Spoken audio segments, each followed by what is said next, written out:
ஐவிஎஃப்ல success வந்துருச்சு, இப்போ beta HCG test பண்ணோம், பாசிட்டிவ்னு வந்துருச்சு, இப்போ அடுத்து என்ன பண்றதுன்னு நிறைய பேஷண்ட்ஸ்க்கு ஒரு கன்ஃபியூஷன் இருக்கும்.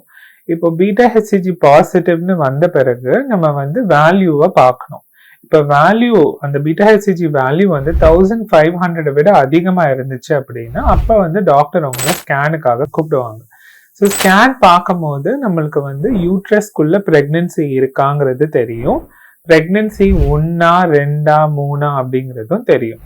ஸோ இதெல்லாம் பார்த்த பிறகு அது பிரெக்னன்சி ஹெல்த்தியா இருக்கா இல்லையா அப்படிங்கிறத நம்ம ஐடென்டிஃபை பண்ணிக்கலாம்.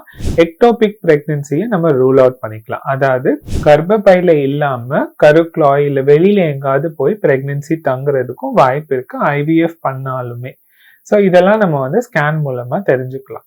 ஸோ அதுக்கப்புறம் வாரத்துக்கு ஒரு தடவை ஸ்கேனுக்காக கூப்பிடுவாங்க, நம்ம பிரெக்னன்சி நல்லபடியா ப்ரொசீட் ஆகுதான்னு பார்க்கறதுக்காக.